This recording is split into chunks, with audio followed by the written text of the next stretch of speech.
এখন বজাৰত যদি বহি থাকো তেতিয়া মোৰ যথেষ্টখিনি দেৰি হয় তেতিয়া মোৰ মানুহজন যেহেতু ৰোগাগ্ৰস্ত তেখেতক কেতিয়াবা অন্য মানুহে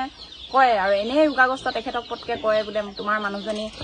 ৰাতি ৰাতি আহে এনেকেও কয় তেতিয়া ঘৰত একেবাৰে খেলিমেলি নোহোৱা নহয় যথেষ্টখিনি খেলিমেলি হৈছিল মই মানে সঁচা কথা ক'বলৈ গ'লে বহুত দুখৰ কথা মই দিনটো কৰ্মৰাজি কৰি আহি মই ৰাতি প্ৰায় তেখেত টোপনি নোযোৱালৈকে মই বাহিৰত জীৱন নিৰ্বাহ কৰিব লগা হৈছিল মানে গৰু ছাগলীৰ লগতে মই সেই সময়টো পাৰ কৰি দিছিলো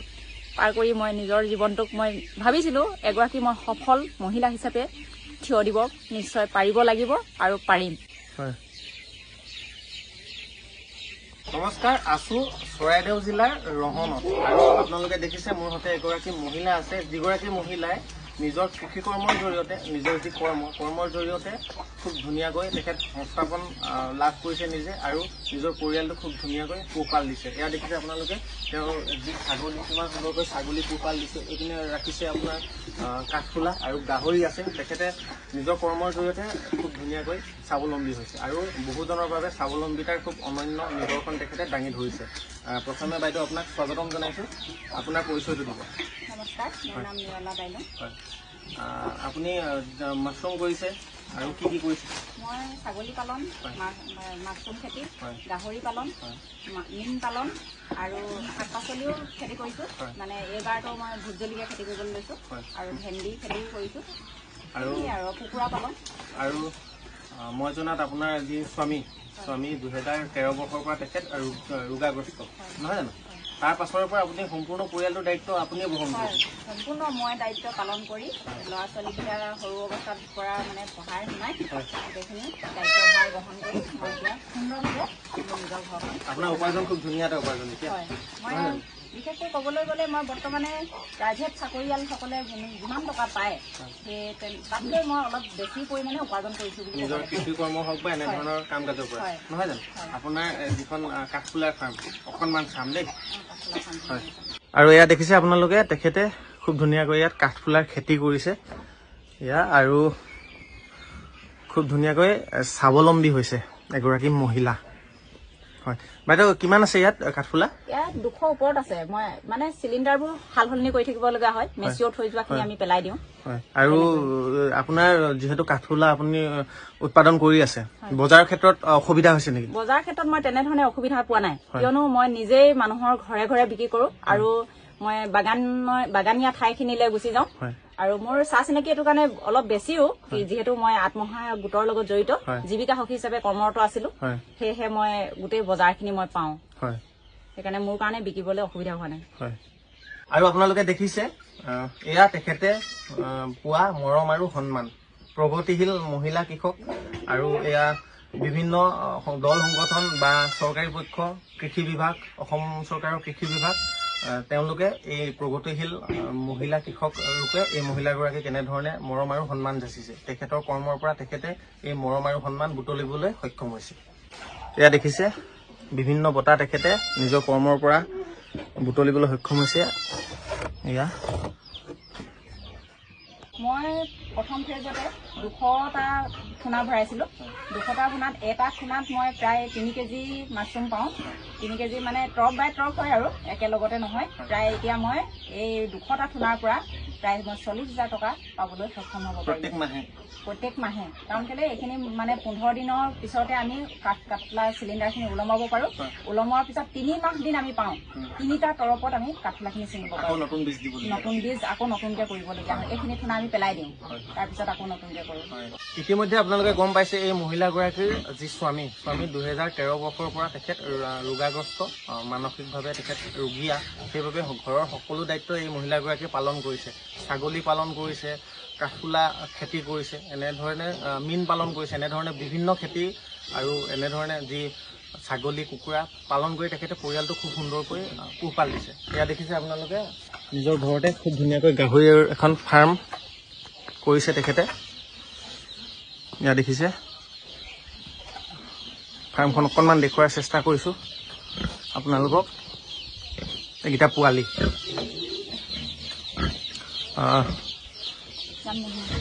বাইদেউ আপোনাৰ গাহৰি কেইটা আছে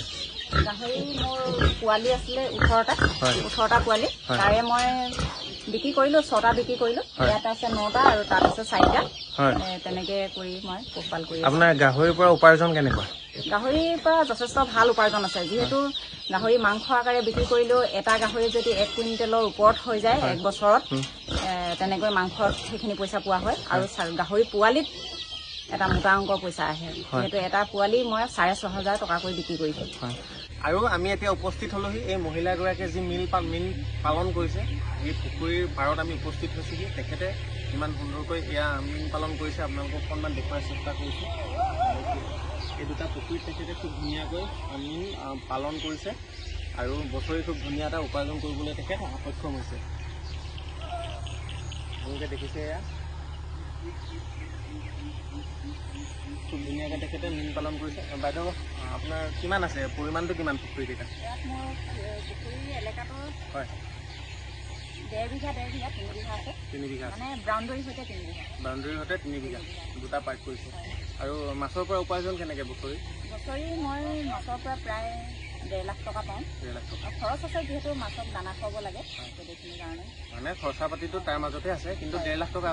মই পাওঁ বছৰি আপোনাৰ হাতলৈ আহে খৰচ তাৰ পৰাই আৰু নহয় জানো আপুনি যিহেতু ইমান ধুনীয়াকৈ এটা নিজৰ যি কৰ্ম আপুনি কৰি গৈছে তাৰ ফল আপুনি পাইছে বা চৰকাৰী যি মৰম সন্মান বা ৰাইজৰ মৰম সন্মান আপুনি বুটলিবলৈ সক্ষম হৈছে এইখিনি কৰিবলৈ যাওঁতে আপুনি বিভিন্ন সমস্যাৰ সন্মুখীন হৈছিলে মই জনাত আৰু কেনেধৰণৰ কথা আপুনি শুনিবলগীয়া হৈছে বা হজম কৰিবলগীয়া হৈছে হয় মই যথেষ্ট কষ্টৰে জীৱনটো গঢ় দিবলৈ সক্ষম হ'ব পাৰিছোঁ যিহেতু মই প্ৰথমতে কি হ'ল মোৰ মানুহজন যথেষ্ট ৰোগাগ্ৰস্ত হৈ পৰিছিল মই যিহেতু আত্মসহায়ক গোটত ঘূৰি ফুৰো তেতিয়া মানুহবিলাকে যিহেতু বেয়া বদনামেই ক'ব বিচাৰে মহিলাক এগৰাকী সাধাৰণতে আমাৰ সমাজ ব্যৱস্থাত কি হয় এগৰাকী মহিলা ঘৰৰ ভিতৰতে আবদ্ধ হৈ থকাটো সকলোৱে বিচাৰে কিন্তু মই সেইটো বিচৰা নাছিলোঁ মই নিজৰ জীৱনটো গঢ় দিবৰ বাবে আগবাঢ়ি গৈছিলোঁ আৰু আগবাঢ়ি যাওঁতে বিভিন্নটা কথা কৈ মানুহে সমস্যাৰ সৃষ্টি কৰিছিল বা ঘৰখনত বেমেজালি সৃষ্টি কৰিছিল তাক নেওচা দি মই যথেষ্টখিনি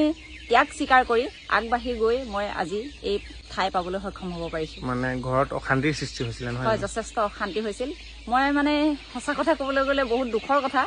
মই দিনটো কৰ্মৰাজি কৰি আহি মই ৰাতি প্ৰায় তেখেত টোপনি নোযোৱালৈকে মই বাহিৰত জীৱন নিৰ্বাহ কৰিব লগা হৈছিল মানে গৰু ছাগলীৰ লগতে মই সেই সময়টো পাৰ কৰি দিছিলোঁ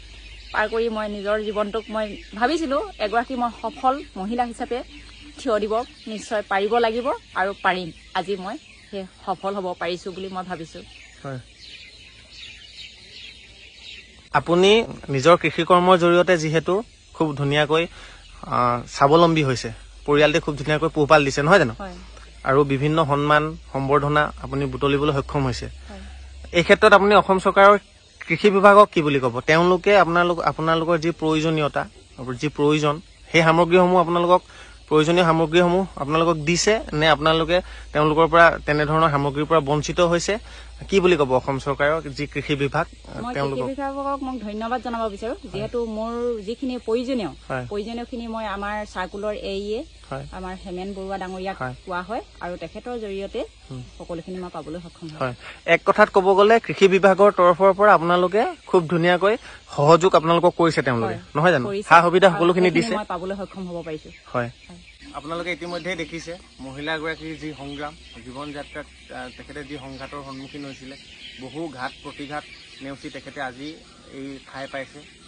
নিজে উপাৰ্জন কৰিছে নিজৰ পৰিয়ালটি খুব সুন্দৰকৈ পোহপাল দিছে আপোনালোকে ইতিমধ্যে মহিলাগৰাকীৰ মুখেৰে সকলোখিনি কথা শুনিলে তেখেতে খুব ধুনীয়া উপাৰ্জনৰ এটা পথ বাছি লৈছে আৰু অন্য 10জনৰ বাবে তেখেত স্বাৱলম্বিতাৰ নিদৰ্শন হৈ পৰিছে বাইদেউ ইমানখিনি সময় দিয়াৰ বাবে আপোনাক বহুত বহুত ধন্যবাদ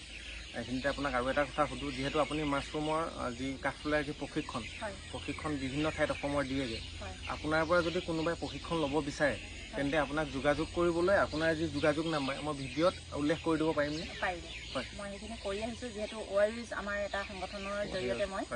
OISৰ জৰিয়তে মই বিভিন্ন মহিলাক মানে গোট খুৱাই তেওঁলোকে মই প্ৰশিক্ষণ বিনামূলীয়াভাৱে দি আহিছোঁ যাতায়াতৰ খৰচটো মোক দিছে কিন্তু মই বাকী প্ৰশিক্ষণৰ নামত মই এটকাও লোৱা নাই কাৰো পৰা আপুনি বিনামূলীয়াভাৱে মই প্ৰশিক্ষণ অনাগত দিনত কোনোবাই আপোনাক যোগাযোগ কৰিলে আপুনি বিনামূলীয়াকৈ দিবগৈ নিশ্চয় দিম হয় মই আপোনাৰ যি যোগাযোগ নাম্বাৰ ভিডিঅ'ত উল্লেখ কৰি দিম কোনোবাই ইচ্ছা কৰিলে আপোনাক যোগাযোগ কৰিব পাৰিব, নহয় জানো? ধন্যবাদ বাইদেউ, ইমানখিনি ব্যস্ততাৰ মাজত ইমান ধুনীয়াকৈ আমাক অকণমান সময় দিলে আৰু আপোনাৰ অনাগত দিনবোৰ খুব ধুনীয়া হওক তাৰ বাবে শুভকামনা জনালোঁ। ধন্যবাদ, আপোনালৈও ধন্যবাদ।